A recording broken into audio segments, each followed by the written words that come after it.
Oke, Assalamualaikum warahmatullahi wabarakatuh. Selamat siang dan salam sejahtera untuk kita semua. Saat ini kita berjumpa lagi dalam JM Talk episode 10 dengan tema The Global Macroeconomic Outlook During the COVID-19 Pandemic. Langsung saja kita menuju acara yang kita tunggu-tunggu pada acara siang hari ini, yaitu paparan mengenai perkembangan dan tantangan ekonomi Indonesia di tengah pandemi yang akan disampaikan oleh Chief Economist PT Bank Mandiri Tbk kepada Bapak Andri Asmoro. Kami persilakan. Baik, terima kasih Mbak Lina, yang terhormat Ibu Haning, Bapak Ibu, teman-teman semua di PT Jasa Marga yang saya cintai. Assalamualaikum warahmatullahi wabarakatuh. Salam sejahtera bagi kita semua. Semoga kita semua dalam keadaan yang selalu sehat, ya. Apalagi di situasi pandemi seperti saat ini, kesehatan sangat penting buat teman-teman semua. Terima kasih pertama-tama saya ucapkan buat teman-teman di PT Jasa Marga untuk undangannya bagi kami untuk menyampaikan update tentang perkembangan ekonomi makro global, ya. Nanti juga dikaitkan dengan apa dampaknya kepada perekonomian Indonesia. Saya akan masuk ke bagian tersebut, dan kalau kita lihat dengan kondisi terkini, ya. Ini juga akan saya sampaikan bagaimana impact-nya terhadap perekonomian kita berikutnya. Teman-teman, saya rasa nih mengapa saya juga mengucapkan terima kasih diundang untuk melakukan sharing karena waktunya juga pas, ya. Semua pasti mengikuti kemarin bagaimana Gubernur DKI Jakarta ya menyampaikan keputusan pemerintah DKI Jakarta untuk melockdown lagi istilahnya, ya, melakukan PSBB lagi seperti yang kita temui di bulan Maret yang lalu, ya, dan market sudah meresponnya per hari ini. Jadi saya nggak tahu saham Jasa Marga sekarang gimana tuh, ya, tapi IHSG saat ini sudah terkoreksi minus 5%. Sudah di auto reject bawah karena dampak dari kekhawatiran akan dampak dari PSBB lanjutan lagi. Bapak Ibu teman-teman semua, kalau kita bicara dengan pelaku usaha, ya, teman-teman di dunia bisnis, ya, memang mayoritas mengatakan beberapa bulan lalu waktu kita tanyakan, mayoritas menyatakan bahwa we cannot afford for another PSBB, gitu. Bebannya terlalu berat. Karena memang dengan sales yang turun, ya, transaksi yang terbatas ini memang sulit untuk bertahan, gitu. Nah, makanya ini yang menjadi dasar mengapa market kemudian bereaksi, oh, kemungkinan Indonesia akan bisa mengalami kontraksi yang lebih dalam lagi dari perkiraan kita sebelumnya. Nah, ini yang memang dikhawatirkan oleh investors. Nah, overall memang saya akan mulai materi saya ini dari perkembangan ekonomi global, ya, nanti masuk kepada perkembangan ekonomi domestik sesuai memang yang diminta oleh panitia. Saya akan masuk ke perkembangan ekonomi global. Bapak Ibu teman-teman semua, kalau kita bicara dengan perkembangan ekonomi global dan juga domestik, apa top 5 tantangan global dan juga domestik serta peluangnya. Jadi kalau kita bicara tantangan ekonomi global, ini nomor 1, ya, memang masih pasti adalah tentang seberapa lama, ya, pandemi COVID ini akan berlangsung. Nanti kita akan lihat datanya, bahwa kalau dengan data atau situasi terkini, memang hanya ada satu negara yang relatif strong, ya, proses pemulihan dari dampak pandemi tersebut, yaitu China. Ya, kita kemarin mendapatkan foto-foto viral, misalnya bagaimana titik nol dari pandemi, yaitu di kota Wuhan sudah mulai bisa melakukan gathering besar-besaran tanpa masker dan lain sebagainya. Terus kita lihat juga, ya, China Purchasing Manager Index-nya atau indeks manufakturnya sudah relatif rebound dan relatif persisten, ya, di atas dari perkiraan orang, ya. Kalau kita lihat juga data di China, misalnya sudah mulai ekspansi, bukan kontraksi lagi. Jadi, namun kalau kita lihat di belahan yang lainnya, belahan bumi yang lainnya, Eropa masih struggle, emerging markets termasuk Indonesia masih struggle untuk lepas dari first wave, ya. Kita jangankan bicara tentang second wave, first wave-nya aja belum selesai gitu ya. Jadi kekhawatiran-kekhawatiran ini tentu akan membawa dampak kepada bisnis kita, ya, terutama teman-teman di jasa marga ketika kita ingin membuat, katakan, asumsi atau forecast di dalam strategi bisnis kita ke depan. Ya, nah ini memang akan sangat panjang bayangan kami. Recovery akan long and winding road gitu. Jadi kalau kita quote data judul lagunya dari Beatles, ya, long and winding road ini dalam artian bahwa memang recovery-nya ketika PSBB dilonggarkan itu sudah terlihat, ya, beberapa data nanti kita bisa tunjukkan. Namun karena masalah COVID yang belum selesai, akhirnya memang recovery yang terjadi kemudian flattening atau menjadi flat atau tidak terus meningkat gitu. Nah, ini yang menjadi tantangan. Nah, yang kedua adalah ketika kita bicara pandemi COVID adalah kapan vaksin itu akan ditemukan. Nah, ini yang pertanyaan yang sangat besar sekarang. Semuanya race for vaccine, ya. Indonesia katanya Januari, namun WHO sudah menyampaikan bahwa tidak akan ada vaksin sampai dengan semester 1 2021. Jadi artinya semester kedua kemungkinan baru akan ada. Ya, itu pun masih best case skenario. Sampai dengan adanya vaksin, memang kita masih harus hidup dalam situasi yang dengan protokol kesehatan yang sangat ketat. Gitu. Karena kalau tidak ketat, ya apa yang terjadi di Jakarta, di Jawa Timur, ya di Surabaya misalnya, ini memang akan bisa terjadi di berbagai daerah lainnya. Nah, itu yang pertama. Yang kedua adalah dampak dari pandemi berdampak besar kepada sisi permintaan di Indonesia. Jadi gambaran atau akar dari permasalahan mengapa bisnis belum recover, mengapa Indonesia cenderung akan terjadi resesi, ya. Ini memang karena sisi permintaannya yang terpukul sangat dahsyat gitu ya. Jadi kalau kita lihat nanti breakdown dari PDB kita, ya, itu memang kita lihat bahwa sisi permintaan kita turun sangat drastis, ya. Pertumbuhan belanja itu terkontraksi cukup dalam, ya, belanja rumah tangga, ya.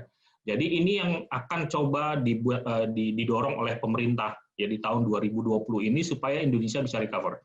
Kalau permintaan recover, otomatis memang akan terjadi sisi supply yang juga ikut recover. Misalnya sektor, kalau kita bicara sisi supply, misalnya sektor UMKM, walaupun didorong oleh kredit besar-besaran misalnya, supply kredit yang besar-besaran kepada UMKM, tapi pembelinya tidak ada, ini yang jadi masalah.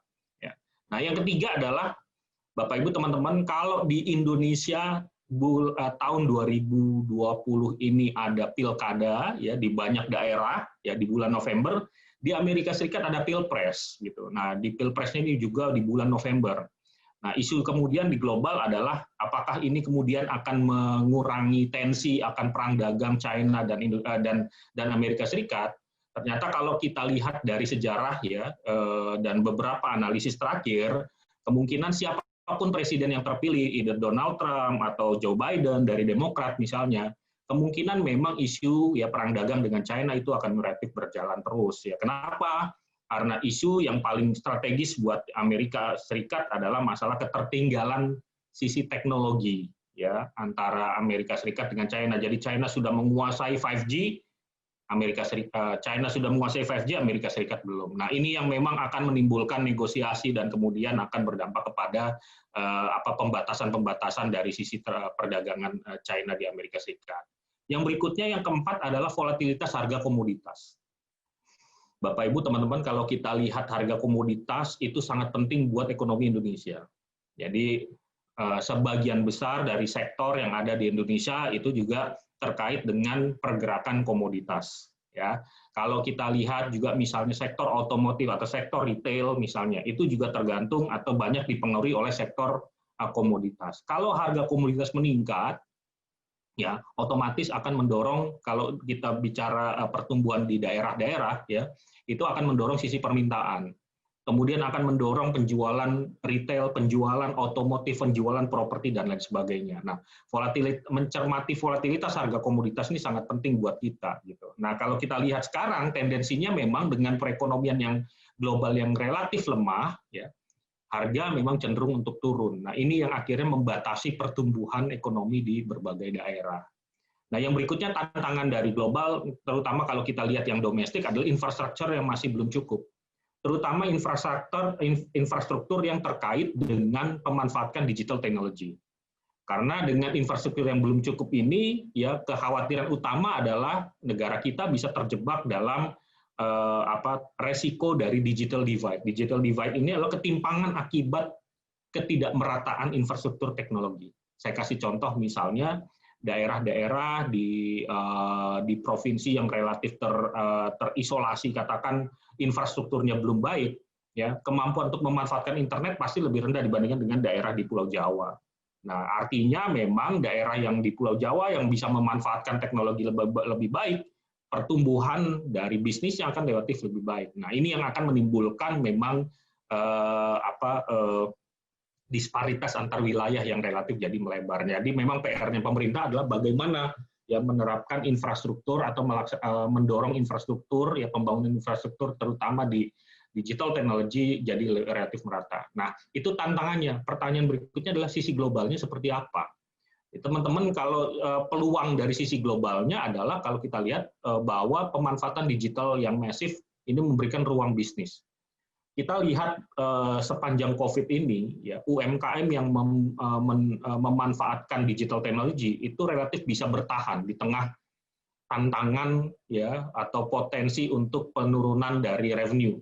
Karena kenapa mereka bisa bertahan? Karena adanya potensi market ya yang lebih luas dibandingkan dengan UMKM yang tidak memanfaatkan digital ekonomi atau pemanfaatan digital. Nah, itu yang penting. Yang kedua adalah ada potensi relokasi perusahaan global dari China ke ASEAN. Nah, COVID-19 ini mengajarkan dua hal. Yang pertama adalah mengajarkan pemanfaatan digital yang lebih masif dan lebih cepat. Yang kedua adalah mengajarkan bahwa menaruh aset ya atau strategi hanya di dalam satu negara itu memang berisiko tinggi.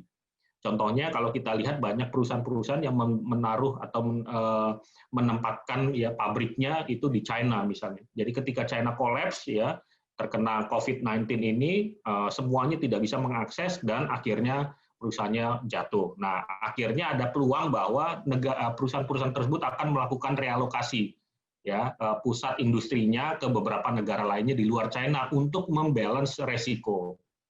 Ya, untuk menetralkan resikonya. Nah, ini sebenarnya ada peluang buat Indonesia kalau misalnya kita kompetitif. Jadi peluang untuk mendapatkan limpahan direct investment ya dari yang ke China, ya perusahaan-perusahaan multinasional yang ada di China kemudian masuk ke Indonesia. So far memang Indonesia belum berhasil mendapatkan perusahaan atau industri manufaktur yang cukup besar misalnya untuk masuk ke Indonesia karena rata-rata larinya kalau nggak ke India masuk ke second tier dari ASEAN. Nah, yang berikutnya adalah yang nomor 3, inflasi dan suku bunga yang masih rendah. Jadi Bapak Ibu teman-teman, kalau kita lihat angka inflasi tahun ini di Indonesia, bukan cuma di Indonesia sebenarnya, di global, ya di ekonomi global, ini resiko terbesar adalah terjadinya desinflasi. Jadi desinflasi itu adalah ketika negatif inflasinya atau tidak terjadi inflasi yang tinggi. Demikian juga yang terjadi di Indonesia. Ya, ekspektasi inflasi menurut hitungan kami itu tahun ini bahkan bisa di bawah dari range targetnya Bank Indonesia. Jadi range target terbawahnya Bank Indonesia itu ada di 2%. Inflasi hitungan kami ada di bawah 2%. Nah, dengan inflasi yang rendah, memang suku bunga juga akan masih rendah. Ya, dari tahun ini ya paling tidak flat sampai dengan tahun depan. Jadi ruang suku bunga dan inflasi rendah itu memang banyak di tahun 2020 dan kemudian 2021 nanti. Nah, yang keempat apa peluangnya? Bahwa beberapa sektor akan cepat bangkit. Ya, memang sektor-sektor yang cepat bangkit adalah sektor-sektor yang terkait dengan sektor defensif, yaitu mamin, makanan minuman, transportasi. Kalau misalnya PSBB tidak sampai menutup ya mobilitas terutama di perjalanan antar kota misalnya. Ya otomatis transportasi masih lumayan gitu ya. Kalau kemarin yang di bulan Maret transportasi turun karena kita dilarang untuk melakukan mobilitas keluar dan masuk wilayah. Nah, yang keempat, nah ini yang penting bahwa investor so far memang masih overweight on Indonesia. Artinya teman-teman kalau misalnya overweight ya artinya bahwa investor masih mau untuk masuk dan menanamkan modalnya baik ke pasar saham, obligasi maupun juga ke direct investment. Nah, ini yang positif yang perlu dijaga oleh pemerintah supaya investor tetap masuk ke Indonesia. Nah, slide berikutnya saya ingin menjelaskan bahwa kalau kita bicara tentang resiko, tentang peluang, tentang volatilitas, selama ini kita bicara memang relatif lebih jangka pendek, yaitu tahun 2020 misalnya. Namun kita sadari bahwa tahun 2020 sebentar lagi udah selesai gitu ya. Tanpa terasa kita udah masuk ke bulan September, bayangin ya. Selama ini kita habis karena memikirkan COVID-19 dan tak terasa udah masuk ke hampir ke mid September. Ya minggu depan udah masuk ke mid September. Tinggal 3 bulan lagi selesai untuk di tahun 2020. Nah, saya coba bawa bagaimana gambaran lebih panjang lagi, yaitu kita bicara gambaran 4-5 tahun ke depan. Apa saja resiko yang bisa ditemui? Ini tentu saja mudah-mudahan bermanfaat bagi teman-teman yang akan melakukan planning katakan 3-5 tahun ke depan. Resiko-resiko apa sih yang ditemui dari volatilitas yang ada? Jadi teman-teman kalau kita lihat di sini tahun 2020 ya, memang kalau dari sisi globalnya ya, ini pandeminya continuous masih global recession, hanya 2 negara yang kemungkinan positif growth-nya gitu. Jadi yang mengalami pertumbuhan yang positif itu adalah China dan Vietnam ya. Jadi China itu bisa tumbuh di 2% ya tahun 2020 ini. Walaupun memang China bisa tumbuh di 2%, namun kalau kita lihat dari sejarahnya ya, China ini pertumbuhannya relatif turun dibandingkan dengan rata-rata yang bisa tumbuh di atas 6-7%. Bahkan China tuh bisa sampai 10% ya beberapa tahun lalu. Nah, yang penting adalah kalau kita lihat tahun 2020 dan 2021 nanti adalah bahwa inflasi memang masih akan rendah yang tadi saya sampaikan. Ya, benchmark rate itu juga akan masih rendah. Jadi suku bunga acuannya juga masih akan rendah. Ya, global liquidity itu sangat flush, sangat ample, ya sangat banyak. Kenapa? Karena mayoritas negara masih melakukan pembelian obligasi. Bank sentralnya masih melakukan pembelian obligasi untuk memberikan stimulus kepada pembangunan di negaranya masing-masing. Artinya dengan pembelian tersebut gelontoran cash itu menjadi sangat besar di global. Ya, jadi kalau kita lihat misalnya Amerika Serikat saja menyalurkan stimulus lebih dari 3 triliun US dollars, bisa dibayangkan besarnya. Indonesia misalnya menyalurkan stimulus 695 triliun ya. Artinya rupiah.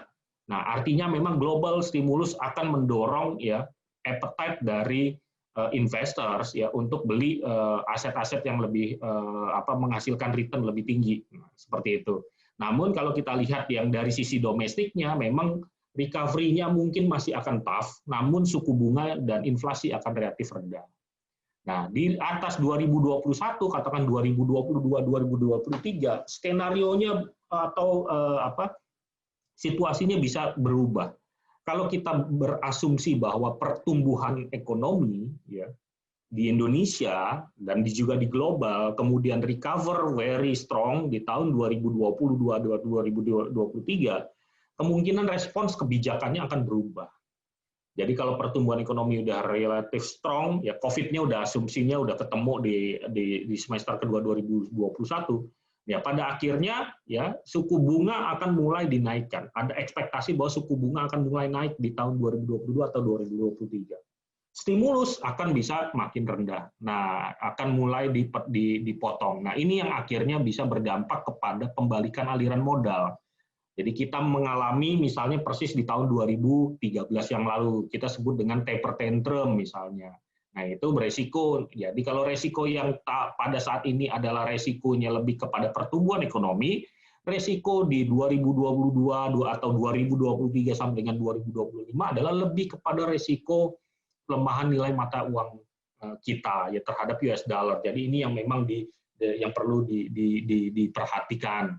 Nah, kalau dari sisi ekonomi domestik, ya Bapak Ibu teman-teman semua, tahun 2024 akan ada general elections ya di Indonesia, termasuk juga pilkada serentak. Nah, pertanyaannya kalau beberapa daerah akan melakukan pilkada tahun 2022 atau 2023. Pertanyaannya adalah apakah kemudian gubernur yang terpilih itu bisa menjabat sampai 5 tahun? Ternyata tidak, menjabatnya maksimal itu ketika pilpres, artinya sampai 2024. Jadi pertanyaannya, apakah kemudian gubernur tersebut akan nanti cuma 3 tahun menjabat, atau ada dropan dari Kementerian Dalam Negeri misalnya untuk PLT gubernur misalnya. Nah ini yang masih belum jelas. Apa dampaknya buat bisnis kita? Clarity dari legalnya nanti. Itu yang jadi pertanyaan banyak investor. Ya, ini kita kira kalau kita bicara jangka menengah ya di dalam perekonomian global dan juga domestik. Nah, sekarang saya mau masuk tadi kepada progres dari pertumbuhan atau peningkatan dari kasus COVID-19. Jadi Bapak Ibu teman-teman bisa dilihat di sini dengan jelas bahwa kalau kita bicara negara maju, ya negara-negara di Eropa ini memang sedang mengalami tren kenaikan positif case dari COVID-19 itu yang meningkat. Jadi kita lihat dari first phase-nya, kemudian udah turun, kemudian mereka menghadapi lagi second wave-nya. Nah, dengan kondisi ini pada akhirnya memang akan berdampak kepada penurunan atau kontraksi pertumbuhan ekonomi kita. Nah, untuk negara-negara berkembang, ya ada beberapa negara yang memang sudah turun, ya, namun banyak negara juga yang masih persisten naik terus. Jadi 3 negara yang di overwatch oleh investors itu adalah Indonesia, kita lihat karena belum sampai lepas dari first wave-nya dan masih sangat lambat. Kedua adalah Philippines, kita lihat walaupun Philippines sudah lebih tinggi ya dibandingkan dengan Indonesia, namun kalau kita lihat udah trajektorinya udah relatif flattening gitu. Nah, ini yang dinilai bagus oleh investor sebenarnya. Nah, kita biasa di peers akhirnya dengan India. Jadi Bapak Ibu, teman-teman semua, Indonesia dan India ini akhirnya memang masih menghadapi first wave yang terus naik. Nah, ini yang challenge dari pemerintah sekarang ya. Karena kalau kita bicara dari penambahan COVID-19, pertanyaan berikutnya adalah jangan sampai apakah Indonesia akan ketinggalan dari gerbong recovery atau pemulihan. Tentu saja yang kita harapkan adalah supaya tidak ada yang namanya recovery yang ketinggalan gitu ya, atau kita bilang detailingnya dari recovery. Kalau ada detailingnya dari recovery ya kita tentu saja akan berdampak kepada bisnis kita yang menjadi terhambat karena recovery-nya juga masih lambat. Nah itu yang kita khawatirkan. Nah Bapak Ibu teman-teman semua, kita lihat di sini bagaimana lamanya dari virus outbreak yang sekarang kita hadapi. Jadi COVID-19 itu duration-nya ongoing, tapi kalau kita lihat dari akhir Desember itu sudah 8 bulan. Jadi kalau kita bandingkan dengan avian influenza antara Januari dan Agustus 2004 selesai kemudian dan outbreak-nya originnya di China ya kalau kita lihat sekarang ini memang lebih parah. Jadi terjadi di lebih dari 200 negara. Ya duration-nya mungkin sampai akhir tahun belum tentu selesai. Terjadi di 200 negara lebih ya dengan number of cases-nya akhirnya 24 juta lebih. Ya, number of cases-nya maksud saya. Number of cases 24,8 juta. Kemudian number of deaths-nya 838. Jadi memang COVID-19 ini bisa dikatakan bahwa dampaknya sangat severe untuk Indonesia dan juga negara-negara lain di dunia. Nah sekarang kita lihat bagaimana arah dari pertumbuhan ekonomi global. Ternyata rata-rata memprediksikan bahwa tahun ini pertumbuhan ekonomi global akan drop signifikan. Kalau kita lihat pertumbuhan ekonomi negara-negara, semua negara itu rata-rata memang diprediksikan akan mengalami resesi tahun 2020 kalau dilihat dari numbers atau breakdown di kuartalannya. Ya. Namun kalau kita lihat dari sisi performance-nya sekarang, kita lihat dari sisi performance-nya, ya, ini memang keadaan atau situasi resesi ini sudah diprediksikan jauh-jauh hari, Bapak Ibu teman-teman semua. Jadi forecast kami pun juga sudah memperkirakan bahwa Indonesia akan resesi di kuartal 3 ini. Jadi baik kuartal 3, kalau suatu negara secara teknikal mengalami negative growth atau contraction secara 2 kali berturut-turut, itu yang kita sebut resesi. Jadi mayoritas kita lihat di sini, ya ada yang memang sudah dari mulai kuartal 1, namun rata-rata baru kuartal 2, ya kuartal 2 dan kuartal 3 atau berlanjut sampai kuartal 4. Nah, kalau ini yang terjadi, memang akhirnya pertumbuhan ekonomi di mayoritas negara akan mengalami negative growth di 2020, sebelum kemudian recover di tahun 2021. Jadi kalau kita lihat datanya, memang recovery-nya harapan banyak orang adalah ada di 2021, walaupun menurut kami, mungkin recovery-nya bukan yang strong recovery. Recovery yang lebih di-drive karena ada low base di tahun 2020 yang lalu. Kalau kita bicara negara-negara tetangga Indonesia, itu rata-rata sudah mengalami resesi. Jadi Malaysia ini sudah resesi, kuartal 3 ini sudah negatif ekspektasinya, Thailand sudah resesi dari awal tahun, ya. Singapura juga sama, Filipina juga sama. Jadi Filipina ini kuartal 3 atau kuartal 2 kemarin sudah jatuh ke dalam lubang resesi. Nah, itu dari sisi pertumbuhan ekonomi. Bagaimana dari sisi kebijakan suku bunga? Bapak Ibu teman-teman semua, kalau kita ingin mengetahui kebijakan suku bunga, kita mesti paham bahwa yang dibicarakan adalah suku bunga real, ya, perbandingan suku bunga real yaitu ekspektasi inflasi, ekspektasi suku bunga dikurangi dengan inflasi, expected inflasi. Nah, kalau dilihat dari data, memang ya real interest rate kita itu relatif tinggi dibandingkan dengan real policy rate kita lebih tinggi dibandingkan dengan India dan Rusia. Supaya par, mungkin bayangan saya mungkin masih bisa bahwa Bank Indonesia memangkas 25 basis lagi. 25 basis pun juga masih cukup tinggi karena ini jadi 115, tapi tidak sejomplang yang sebelumnya dengan peers. Jadi memang ini yang menjadi andalan akhirnya kalau kita lihat misalnya suku bunganya masih bisa ada dipangkas ke 3,75, ini akan bertahan lama sampai dengan tahun 2021 yang lalu. Nah, kalau kita lihat suku bunga global, bagaimana ke depannya, kita lihat memang mayoritas dari suku bunga global, terutama Big Four atau G3 countries, ya kita sebutnya nggak ada Big Four, itu memang arah suku bunganya akan flat atau bahkan turun di tahun ini dan tahun depan.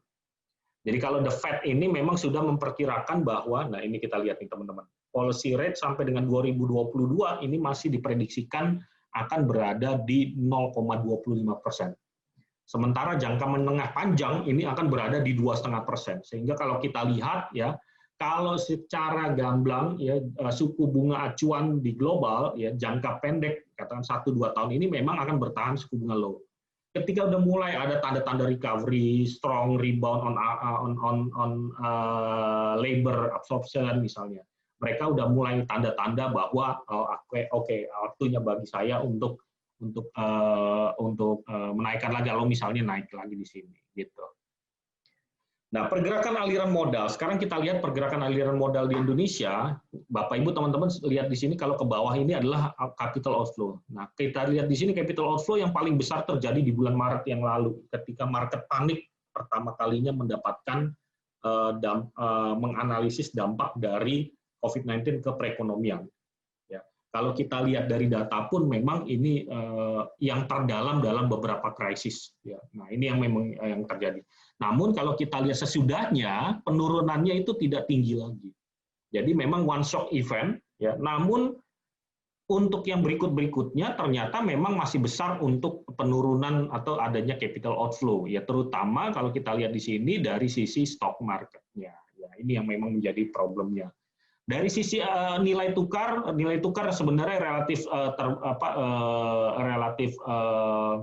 stabil untuk walaupun maksudnya volatility-nya kenceng, namun sebenarnya kalau kita lihat secara fundamental masih tetap stabil. Kita lihat di sini ya real effective exchange rate sebagai gambaran untuk nilai tukar kita ya, di mana kalau real effective exchange rate itu adalah nilai tukar yang sudah disesuaikan dengan di-adjust dengan tingkat inflasi dan juga expected depreciation. Jadi kalau kita lihat di sini, ini ada sekitar 91,4 dari par-nya.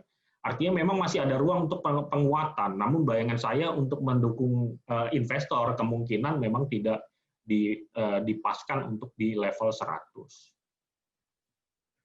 Nah, sekarang kita masuk kepada pola pertumbuhan ekonomi, Bapak Ibu teman-teman semua. Kita lihat di sini. Kuartal 3 negatif, ya kuartal 4-nya baru positif. Inflasi turun drastis. Jadi kalau kita lihat inflasi per Juli yang lalu itu di kisaran 20%.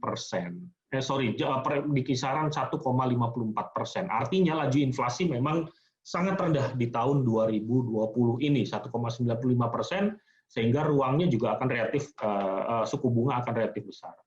Di neraca transaksi berjalan, kita lihat Bapak Ibu teman-teman semua, ini ternyata kita lihat neraca transaksi berjalan atau current account deficit, ya current account ya defisit neraca transaksi berjalan itu hanya 1,18% ya di kuartal 2. Coba bayangkan di kuartal-kuartal yang lalu ya CAD kita bisa lebih dari 2%, 2,5%. Nah, ini adalah trajektori secara umum Bapak Ibu teman-teman semua. Setelah kuartal 2 kita tumbuhannya minus ya, kontraksi minus 5,3%. Roughly estimate kita tadinya itu di kuartal 3 akan mencapai minus 1,5%. Namun assessment terakhir kami dengan adanya PSBB, ya memang kemungkinan ini bisa lebih dalam ya di kuartal 3 ini, yaitu minus 3%. Nah, untuk yang 0,02% untuk asumsi pertumbuhan di kuartal 4, ya memang kita perkirakan malah bisa negatif lagi di tahun 2020 ini. Baru kemudian recover, kuartal 1, kuartal 2, sampai kuartal 4, ini kalau kita lihat ya, ekspektasi pertumbuhan kami itu di 4,4%. Nah, sekarang kalau lihat by region, ya bagaimana? Kita lihat di sini, ternyata kalau by region, ada beberapa daerah yang memang sangat heavy related kepada programnya pemerintah. Kita lihat Kepulauan Riau nih memang sudah turun karena banyak sektornya yang terganggu, ya, terutama di Batam misalnya. DKI Jakarta juga turun karena adanya PSBB, terus kemudian ada pembatasan gedung perkantoran misalnya, dan lain sebagainya, menjadi mayoritas WFH. Nah, ini yang saya sampaikan tadi. Jadi kalau kita lihat ekonomi Indonesia, apa yang perlu di-worry? Yang perlu di-worry adalah household spending ini. Jadi sebelum-sebelumnya bisa tumbuhnya di 5%, ya 5,18%. Namun kita lihat kuartal 2 yang lalu, ya tumbuhnya minus 5,51%. Ya, kita lihat dari persentase GDP-nya itu sekitar 54%. Jadi dengan kondisi yang seperti saat ini, Bapak Ibu, teman-teman semua, ya, rumusnya untuk membangkitkan perekonomian Indonesia adalah how to boost this, ya, terutama government spending. Nah, ini yang menjadi critical point bagi Bapak pemerintah. Nah, mari kita lihat tahun 2021 ya dari kacamata pemerintah.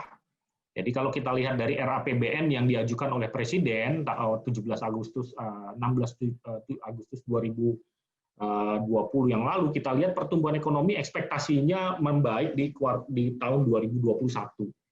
Of course, kalau kita lihat memang salah satu penyebabnya adalah karena low base effect, karena rata-rata negatif. Nah, kalau kita lihat di sini 1,1 sampai 0,2%. Inflasi juga masih rendah, tadi saya sampaikan berulang kali, jadi inflasi itu akan berada di 1,95%, sementara kalau kita lihat tahun depan, itu ekspektasinya ada di 3%. Jadi memang inflasi dan suku bunga acuan itu memang inline biasanya.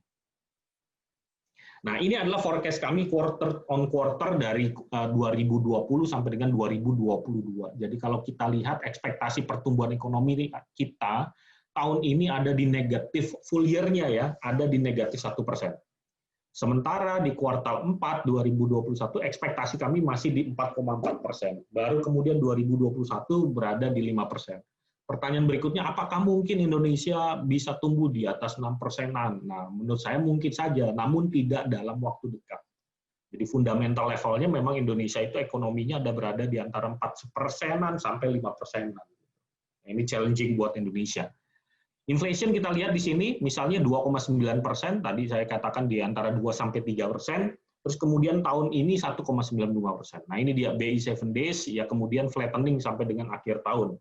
USD IDR juga walaupun pressure akhir-akhirnya terjadi, namun menurut saya ya kurang relatif strategik. Jadi volatility-nya kemarin misalnya per hari ini lebih banyak disebabkan oleh sentimen dari akan penerapan PSBB kembali.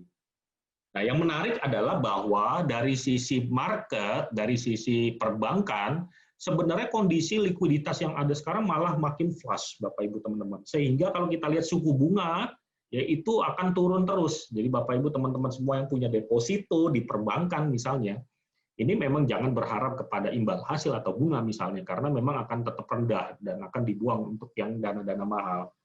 Begitu juga dengan kredit, dari sisi kredit ya, loan ya untuk otomotif ya misalnya itu akan jadi relatif pembelian mobil maksudnya atau pembelian rumah jadi akan relatif lebih murah.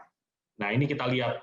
Ya, kalau kita lihat dari arah suku bunga deposito semuanya turun ya across banks.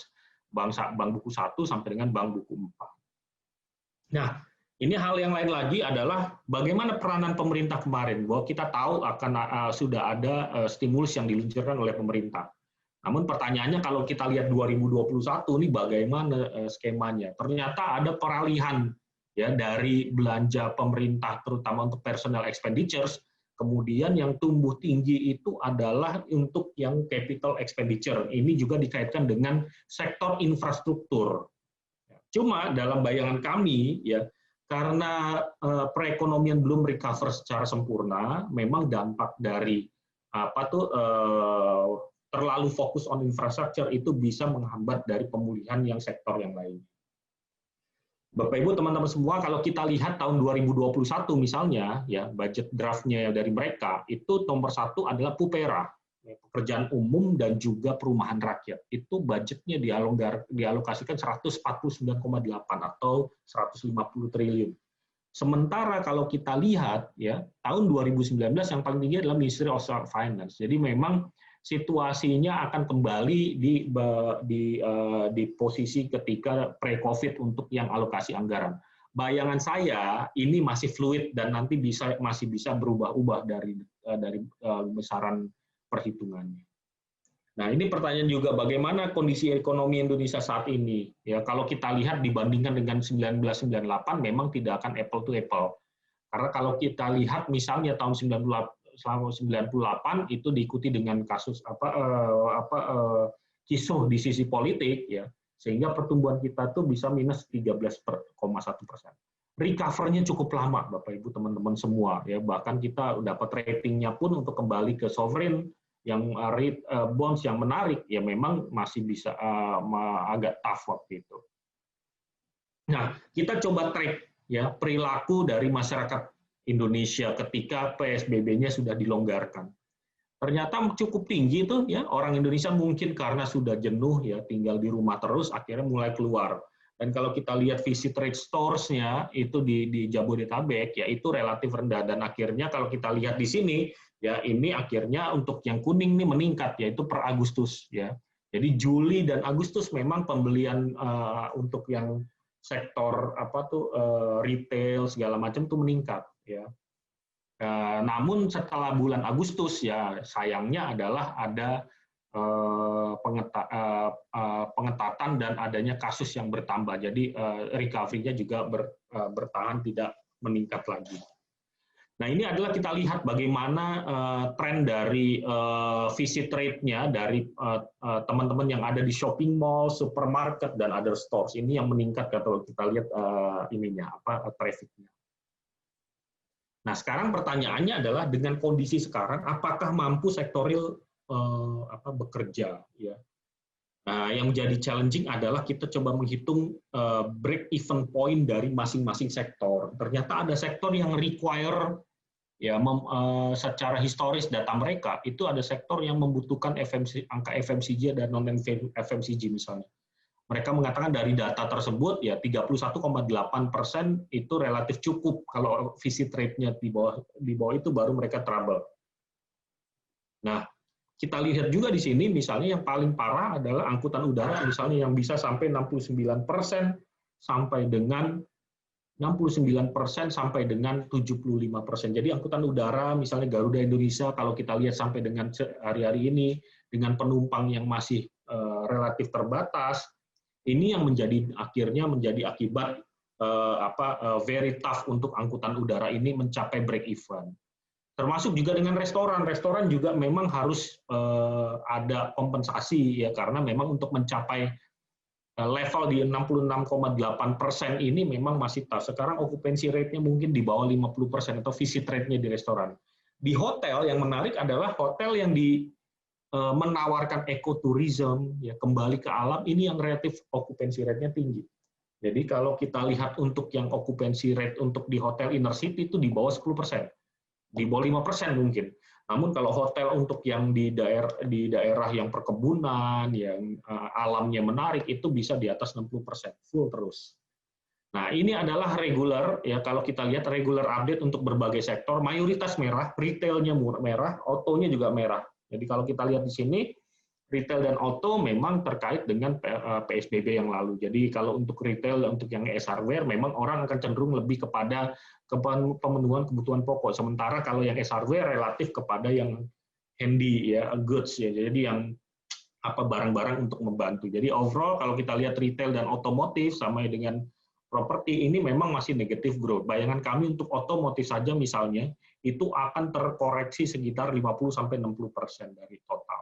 Ini yang menjadi perhatian kita semua. Nah, air transport ya itu merah ya, tadi kita sudah sebutkan. Foreign tourist juga masih merah ya, karena memang ada pembatasan pelarangan untuk datang ya turis-turis tersebut.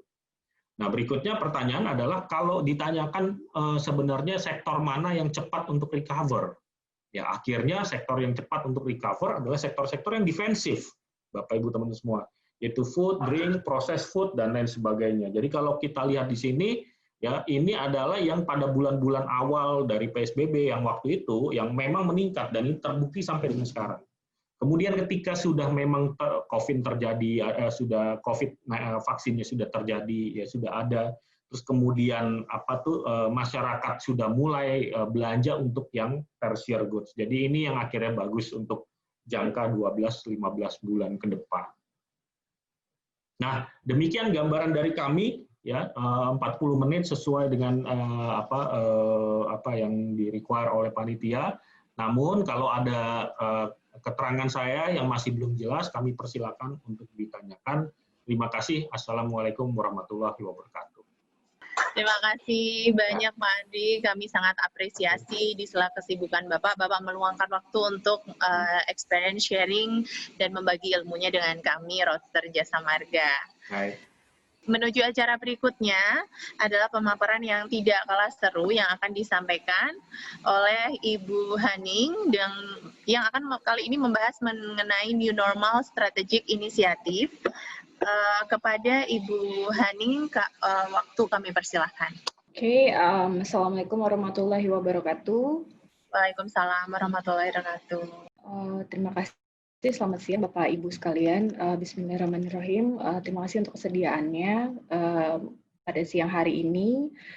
Menyambung dengan penyampaian dari Pak Andri Asmoro tadi ya, perihal outlook makroekonomi Indonesia selama 2020. Sebelumnya izinkan kami dari Corporate Planning and Portfolio Management untuk menyampaikan sejauh mana perkembangan kondisi jasa marga pasca merebaknya pandemi global COVID-19 di tahun 2020.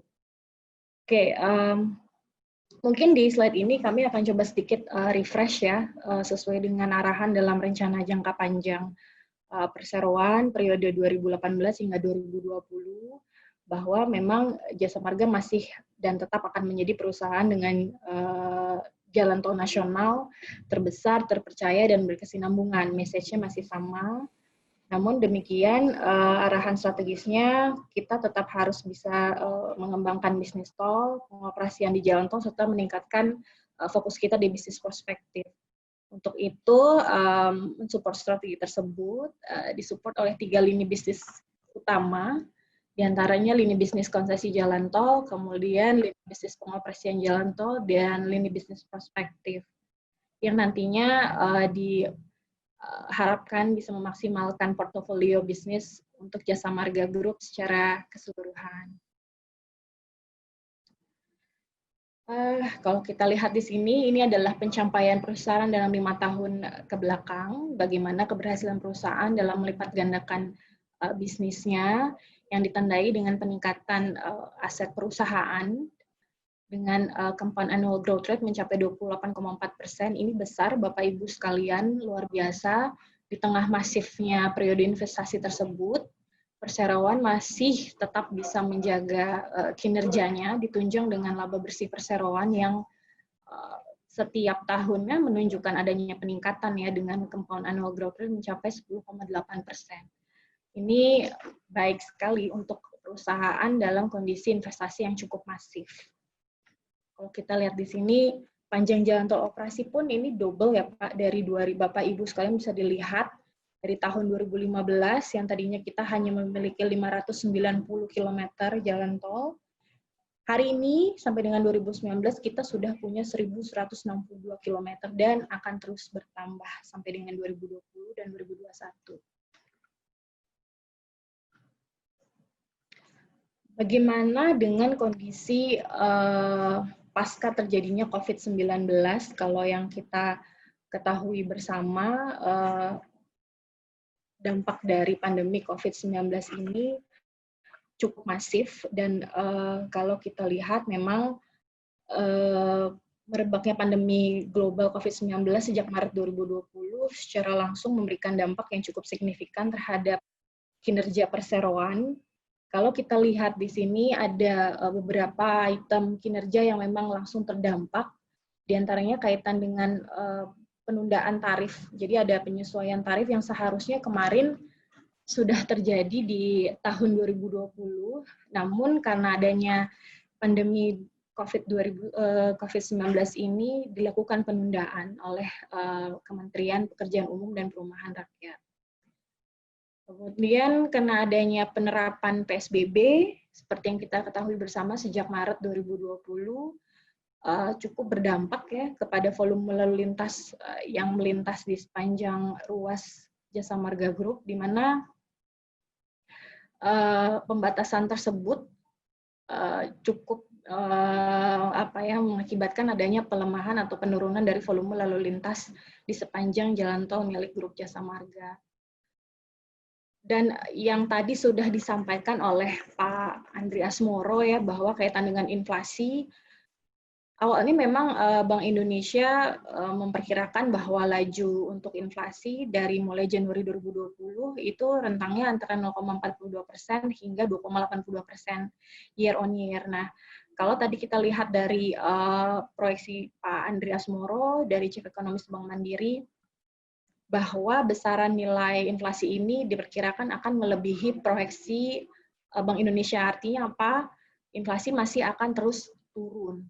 Dan dampak ini akan berakibat kepada penyesuaian tarif tol kita yang tadinya diasumsikan mungkin ada di kisaran 2,82 per tahun ini, maka kemungkinan bisa akan terus turun kembali menyesuaikan dengan kondisi inflasi terkini. Kemudian karena adanya dampak PSBB tadi, pembatasan berskala besar tadi, pembatasan sosial berskala besar, tidak hanya dari sisi volume lalu lintas yang terdampak karena memang adanya PSBB tadi, maka frekuensi atau jumlah pekerja yang harus menyelesaikan proyek juga dibatasi, sehingga ada pergeseran jadwal proyek yang memang diakumulasikan dari mundurnya proses pembebasan lahan dan penyelesaian proyek konstruksi. Yang terakhir yang tidak kalah penting terkait dengan likuiditas, ini sifatnya akumulatif ya, kita bisa bilang efeknya domino karena memang tadi kondisi volume lalu lintas yang menurun, penyesuaian tarif yang juga tertunda, akhirnya dari sisi revenue tertekan, apa yang terjadi akhirnya likuiditas kita juga akhirnya cukup terdampak akibat dari adanya penurunan pendapatan tol tersebut. Mitigasi apa yang kita lakukan untuk menghadapi COVID-19 ini?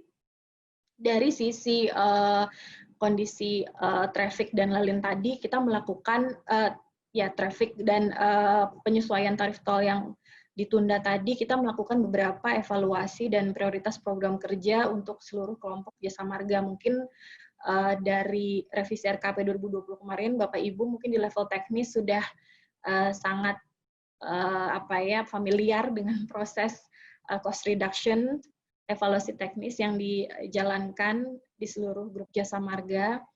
Kita kontrol beban dan pengeluaran OPEX dan pengeluaran CAPEX gitu.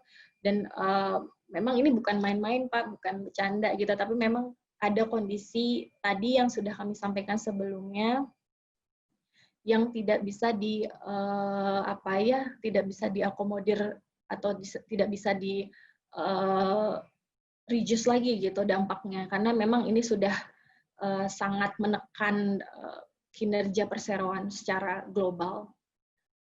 Kalau kita lihat di sini apa yang kita lakukan selain dari mengontrol pengeluaran beban dan pengeluaran investasi, kita juga dari sisi likuiditas, teman-teman dari corporate finance berusaha untuk menjaga komunikasi dengan bank dan lembaga keuangan lainnya untuk meningkatkan standby facility, karena memang tadi yang disebutkan tingkat suku bunga kian menurun, sehingga pada saat terjadi pandemi ini diupayakan untuk berdiskusi kembali dengan pihak perbankan untuk mendapatkan penawaran terbaik sehingga dapat membantu untuk memperbaikilah kinerja dari perseroan pasca terdampak dari pandemi COVID-19.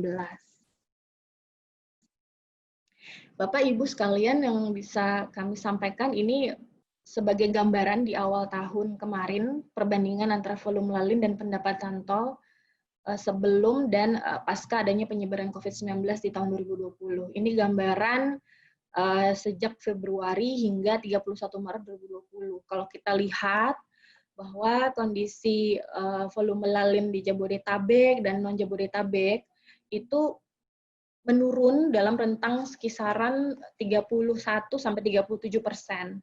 Dan ini masih dalam periode Februari hingga Maret 2020. Artinya sampai dengan Juli kemarin justru semakin menurun kondisinya, sehingga memang perlu dilakukan beberapa inisiatif-inisiatif yang sifatnya extraordinary untuk menjaga agar Jasa Marga bisa bertahan di tengah pandemi COVID-19 ini.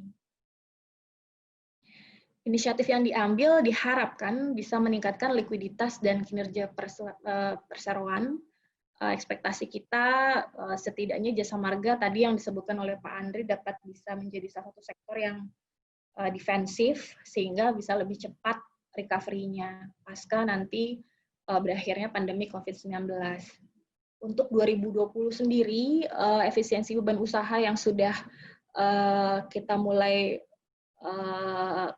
coba akomodasikan, kita coba cermati kembali, dan ternyata bisa dikoordinasikan di Jasa Marga Group, sudah mencapai 800 miliar. Dan alhamdulillah, terima kasih Bapak Ibu sekalian, ini sedikit banyak bisa membantu kami untuk mengatur bagaimana Jasa Marga bisa bertahan. Kemudian tidak kalah penting melakukan prioritisasi pengeluaran investasi kaitan dengan operasional, karena memang kalau Bapak Ibu ketahui pengeluaran investasi kita untuk operasional nilainya cukup besar, rentangnya dalam bisa 1-3 triliun year on year-nya. Dan kemarin akhirnya kita coba putuskan untuk melakukan list of priority dari beberapa pengeluaran yang akan dilakukan, dan kita bisa mengurangi sampai dengan di angka 2 triliun rupiah. Ini prestasi yang menurut kami sangat baik, dan tapi memang hal ini diperlukan, sangat diperlukan pada saat kondisi kita dihantam pandemi COVID-19 ini. Kemudian kaitan dengan investasi jalan tol, memang kemarin karena adanya pandemi COVID-19 ini, adanya penundaan penyesuaian tarif rutin juga dilakukan komunikasi dengan Kementerian PUPR untuk dilakukan permohonan pengajuan kompensasi atas dampak COVID-19 ini, yang kemudian sudah ditindaklanjuti dengan pembuatan permen oleh PUPR.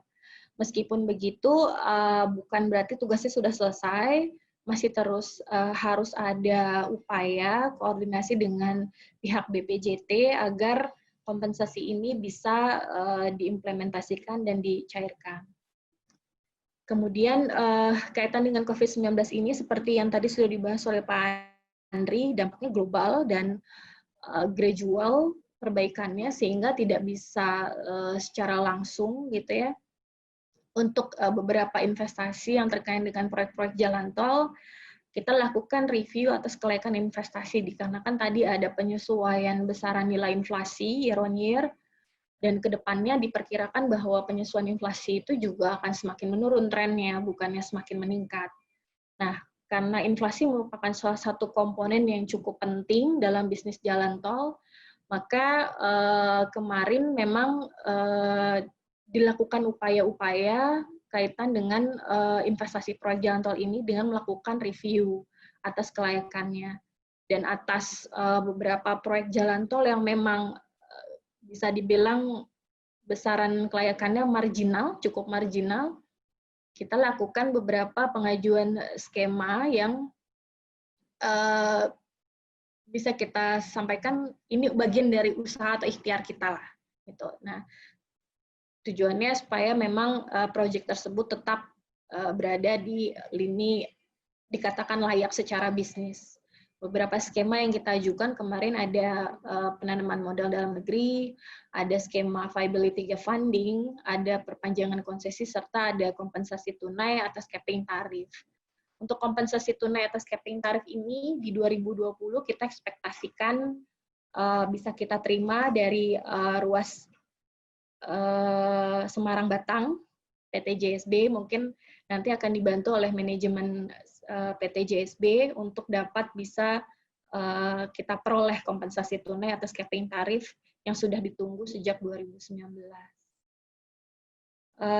Kaitan dengan likuiditas, tadi seperti yang sudah kami sampaikan di awal, bahwa ada kondisi terus terang kita ada keterbatasan dari sisi likuiditas. Mungkin ini yang Bapak Ibu perlu ketahui, mengapa cukup sulit untuk bisa melakukan pengeluaran atau belanja di bidang operasional maupun administratif saat-saat ini, karena memang sejujurnya kondisi likuiditas kita sedang tidak cukup baik.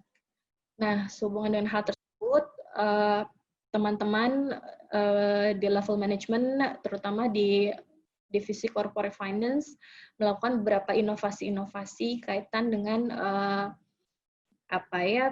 keterbatasan yang dialami saat ini.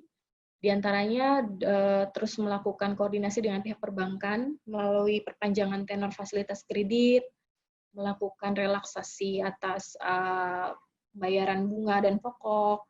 Kemudian yang saat ini sedang diupayakan adalah tetap menjaga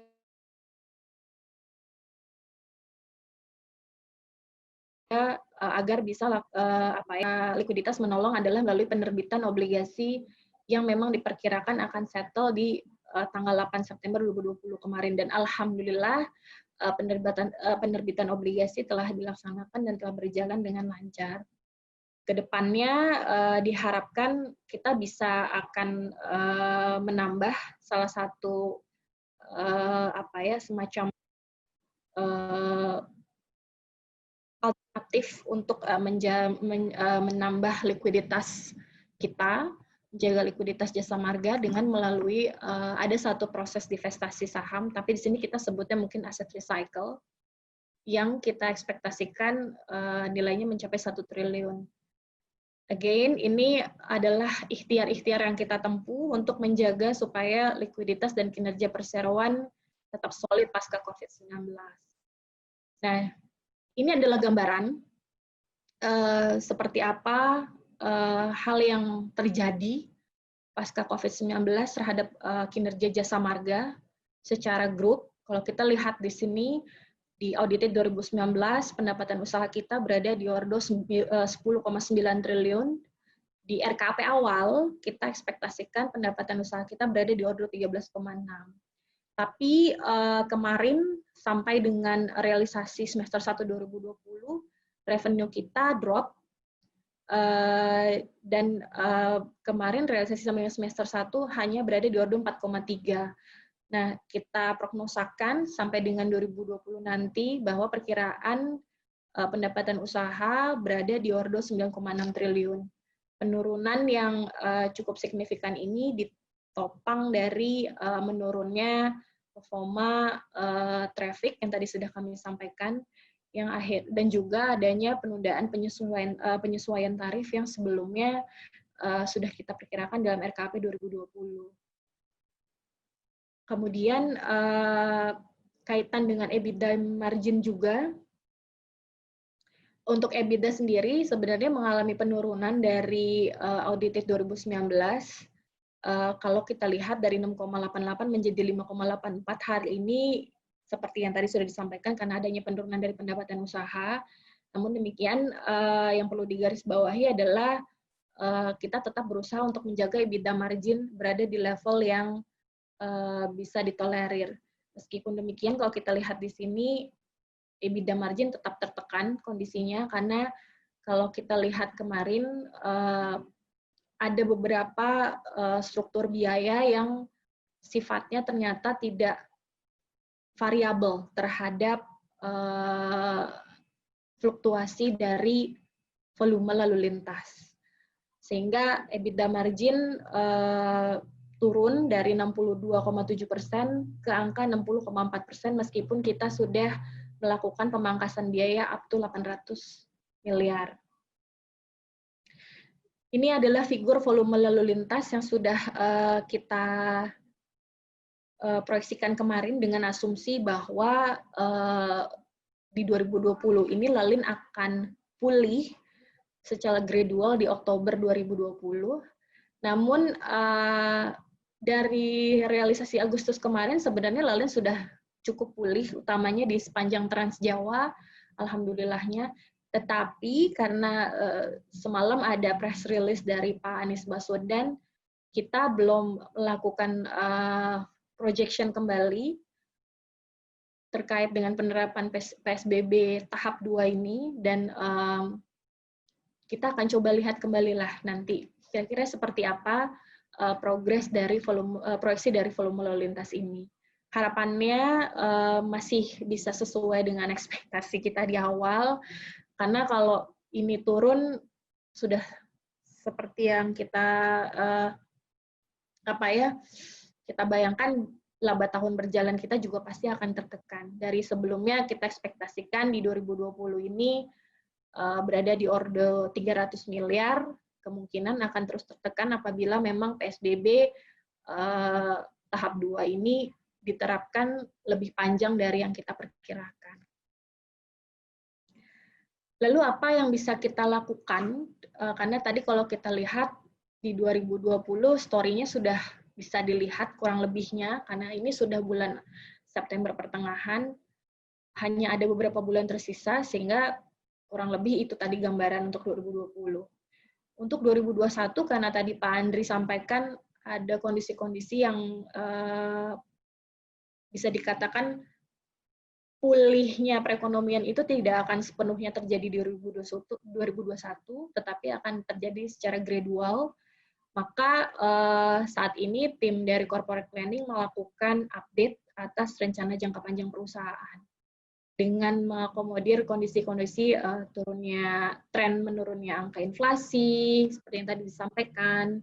Kemudian kalau kita lihat bahwa kondisi beban usaha juga seperti yang kita lihat bahwa struktur biaya kita tidak lebih kalau dari segi struktur biaya tidak variabel terhadap fluktuasi dari volume lalu lintas, maka bisa dikatakan harus ada semacam rem tangan yang dilakukan untuk 2021 hingga 2025 nanti. Nah, rem tangan ini yang kita sebut, kita terjemahkan bagaimana kita mempertahankan keberlangsungan bisnis perusahaan di tahun 2021 sampai 2025 nanti. Kita bicaranya sustainable growth through asset recycle and asset optimization. Nah, kalau kita lihat tantangan dan isu strategis ke depannya untuk lini bisnis konsesi jalan tol, bagaimana kelayakan proyek di tengah penurunan inflasi tersebut berdampak pada menurunnya besaran kenaikan tarif tol. Jadi, kalau dulu mungkin teman-teman yang berada di pengembangan usaha gitu ya, teman-teman bisa ketahui penyesuaian tarif tol itu bisa berada di angka 10 hingga 14% per 2 tahun. Saat ini Bapak Ibu penyesuaian tarif tol itu hanya berada di angka 4% atau 6% per 2 tahun. Sehingga berdasarkan hal tersebut dilakukanlah review owner estimate untuk masing-masing bisnis atau ruas tol yang saat ini tengah berjalan, dan diperoleh angka pengembalian yang nilainya menurun dari yang kita ekspektasikan dari angka bisnis plan awal. Nah, sehubungan dengan hal tersebut, kita coba lakukan penilaian lebih lanjut, mau tidak mau kita harus menjaga agar kondisi EBITDA margin pada ruas-ruas jalan tol tersebut tetap terpelihara sesuai dengan ranging yang sudah kita perkirakan sejak awal. Jadi mungkin kalau kemarin di evaluasi teknis kita agak sedikit bawel gitu Bapak Ibu, bicaranya tentang bagaimana menjaga EBITDA margin gitu untuk paling tidak sama dengan dari tahun-tahun sebelumnya atau bahkan lebih baik dari tahun-tahun sebelumnya. Itu karena ada kondisi ini gitu. Jadi bahwa memang bisnis kita tidak sedang baik-baik saja. Jadi ada usaha-usaha ekstra yang perlu kita lakukan. Di antaranya adalah tetap menjaga performa paling tidak dari sisi laba usaha di awal tuh lebih baik gitu. Nah, untuk pengembangan ruas-ruas jalan tol baru, bukan berarti tadi kita tinggal diam ya gitu dengan kondisi jalan tol yang sudah ada, tidak berarti kita tinggal diam. Kita tetap melakukan pengembangan ruas-ruas jalan tol baru. Tentunya kita cek kelayakan finansialnya seperti apa, kita cek bagaimana kondisi lapangannya, kita coba buat rekayasa engineering untuk mengefisiensikan biaya investasi awal, karena biaya investasi awal ini dampaknya cukup signifikan, sangat signifikan terhadap kelayakan suatu ruas tol, sehingga diperlukan satu penanganan khusus di awal-awal pembangunan jalan tol. Kemudian sambil jalan ada efisiensi beban operasi tadi untuk menjaga EBITDA margin, karena saat ini mungkin memang jalan tol yang dioperasikan oleh teman-teman JMTO, JMTM gitu ya, itu masih basisnya teknologinya mungkin kalau JMTO human ya Pak, masih human based gitu. Nah, kita harapkan ke depannya akselerasi penerapan teknologi mulai dikejar, karena di sini kalau kita lihat upaya yang dilakukan perusahaan itu kita mengejar penerapan MLFF. Tentunya sekarang ini sedang dalam proses, teman-teman OMM, teman-teman JMTO juga sedang dalam proses tender. Kita doakan mudah-mudahan ada solusi untuk MLFF ini seperti apa ke depannya, penerapannya. Kemudian untuk lini bisnis konsesi jalan tol sendiri, dari sisi untuk menjaga EBITDA margin tadi, dari sisi dari sisi SDM dan administrasi, mungkin yang saat ini tengah digalakan oleh teman-teman di Strategic Transformation Officer kaitan dengan transformasi organisasi, itu sangat penting Bapak Ibu sekalian, karena memang tadi yang seperti saya sampaikan bahwa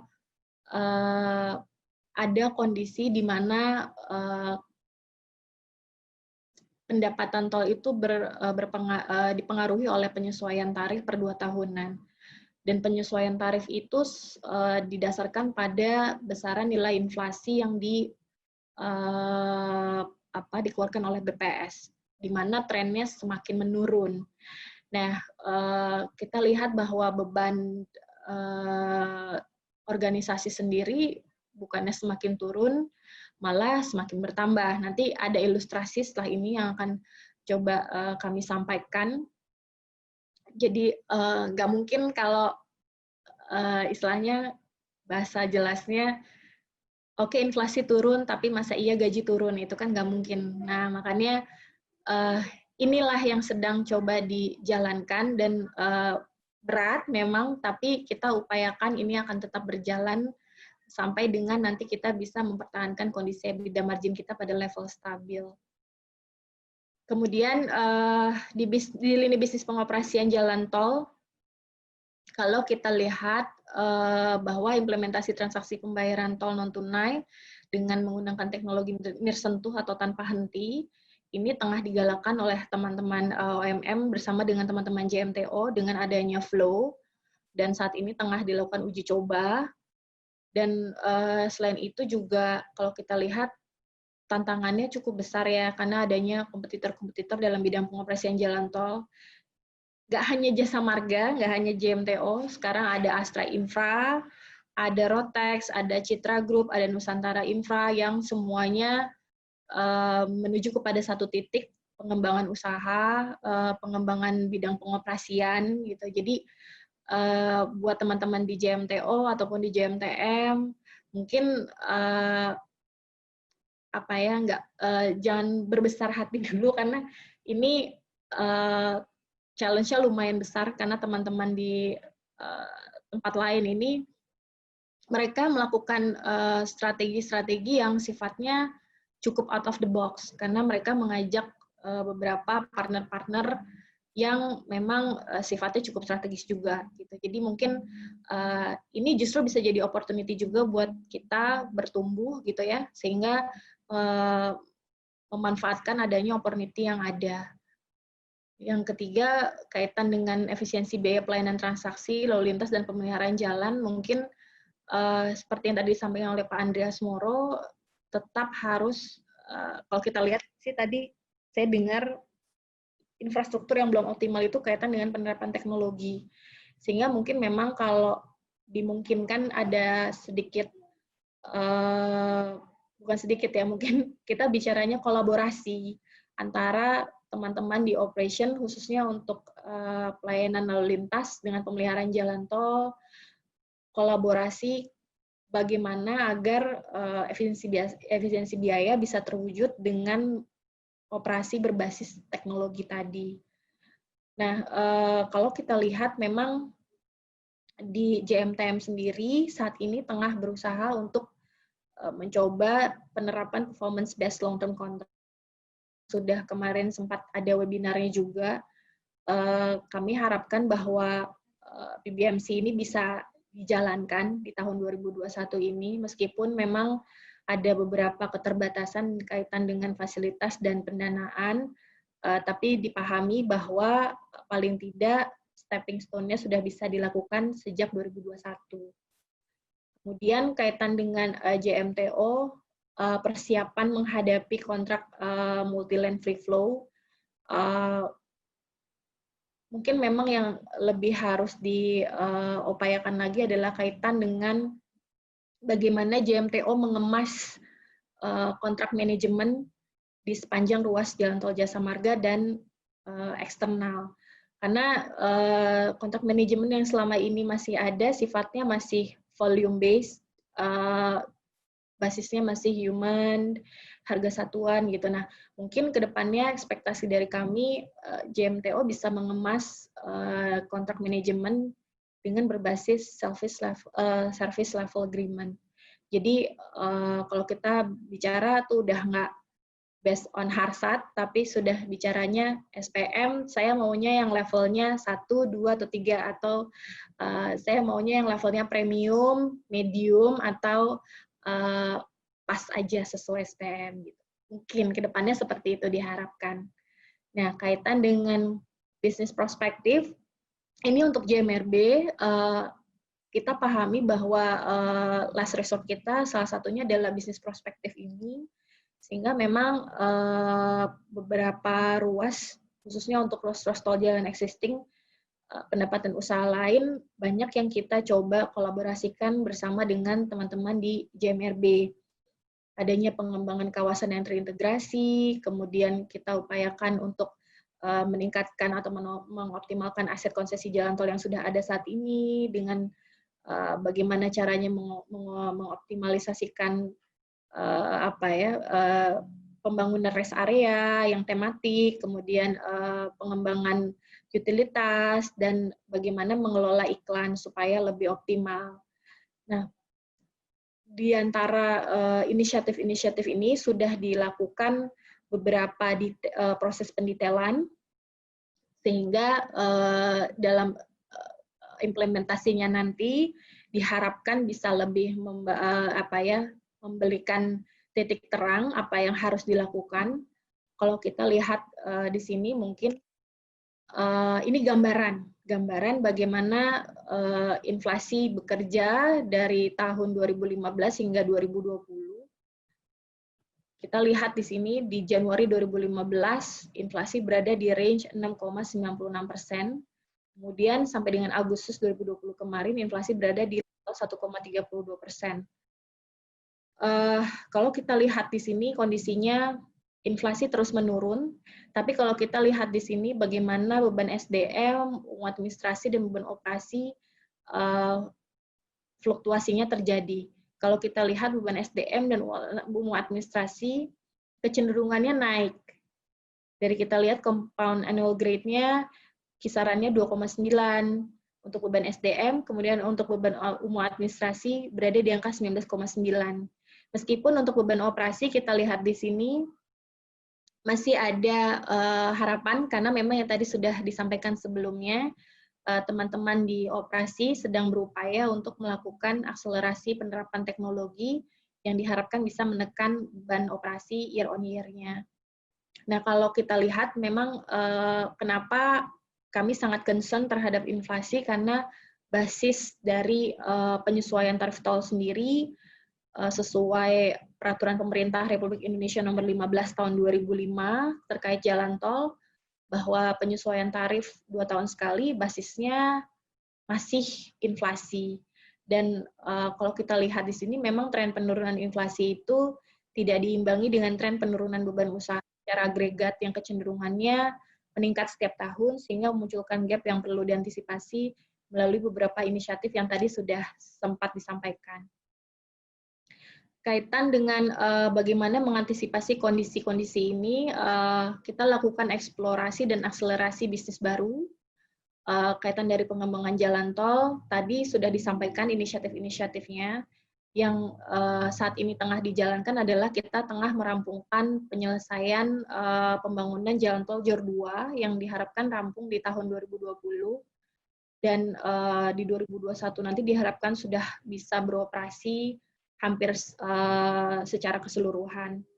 Kemudian masih ada beberapa juga proyek jalan tol baru yang saat ini tengah digenjot penyelesaiannya, diantaranya untuk seksi 3A Bogor Outer Ring Road, kemudian Manado Bitung, dan Japek Selatan. Untuk penambahan konsesi jalan tol, seperti yang kita ketahui, beberapa dalam proses tender saat ini, dan berita terakhir kemarin, Jasa Marga bersama konsorsiumnya telah memenangkan prakarsa untuk, tender untuk jalan tol Solo Jogja. Jadi mungkin teman-teman yang area rumahnya ada di sekitar Solo atau Jogja mungkin bisa sedikit lega karena memang aksesnya akan menjadi lebih dekat antara Solo dengan Jogja. Kaitan dengan bisnis prospektif, kita lihat bisnis baru terkait dengan rest area. Mungkin ini highlight ya, yang menjadi highlight selama ini memang rest area. Kalau kita lihat dari sisi profit margin, sifatnya tidak begitu menggembirakan. Tapi kami yakin bahwa ketika rest area ini bisa dikemas dengan sesuatu yang berbeda, rest area ini bisa kita cari seperti blue ocean strategy gitu Pak Bu gitu. Jadi kalau kita lihat kita buat lebih tematik gitu, kemungkinan dia bisa menjadi salah satu hub, entah itu untuk tujuan wisata atau transportation hub ataupun logistik hub gitu, sehingga yang tadinya kita lihat profit marginnya dianggap sebelah mata bisa menjadi sesuatu yang perlu mendapat perhatian lebih banyak gitu, karena bisa memberikan profit margin yang lebih baik. Kemudian kaitan dengan utilitas dan iklan, di sini inisiatif yang akan dilakukan secara teknis adalah digitalisasi iklan di sepanjang ruminja jalan tol, gerbang tol, dan rest area. Digitalisasi ini nggak hanya sekedar dari sisi pemasangannya, tapi juga dari sisi penjajaannya lah gitu. Jadi mungkin yang selama ini datang ke masing-masing orang gitu, kita coba bagaimana caranya agar iklan ini bisa diakses lebih mudah oleh para klien-klien. Kemudian penggunaan utilitas untuk jalur fiber optik, menara base transceiver stations atau BTS, serta pipa saluran air, minyak, dan gas. Ini kaitan dengan utilitas, dan ini akan dikembangkan kembali apabila memang nanti bisa dikaitkan dengan kerjasama bersama dengan partner-partner strategis lainnya. Untuk kaitan dengan pengembangan kawasan, saat ini sudah berjalan beberapa kajian atau FS di level JMRB, kaitan dengan pengembangan kawasan industri, residensial, perkantoran dengan mengoptimalkan jalan tol sebagai akses utama. Optimis sekali kami dengan pengembangan kawasan ini, dan apabila nanti sudah bisa berjalan, kita coba akan kaitkan bagaimana mengkombinasikan pengembangan kawasan dengan proyek jalan tol yang saat ini tengah berjalan untuk coba kita kombinasikan dan melihat kelaikan bisnisnya. Ini juga menjadi salah satu strategi yang dilakukan ketika kelaikan bisnis dari suatu ruas jalan tol itu agak sedikit rendah. Kami coba lihat nanti apabila memang bisa dikombinasikan dengan pengembangan kawasan. Harapannya apabila dikombinasikan, kelaikan bisnisnya akan menjadi lebih baik dari sebelumnya. Berikut adalah inisiatif detail dari cost reductions kaitan dengan akselerasi penggunaan teknologi di operasi. Untuk lini bisnis operasi ini sangat penting karena tadi yang sudah disampaikan bahwa porsi dari beban operasi dan pemeliharaan ini cukup besar dalam postur atau struktur biaya Jasa Marga Group, sehingga memang dibutuhkan penerapan teknologi secara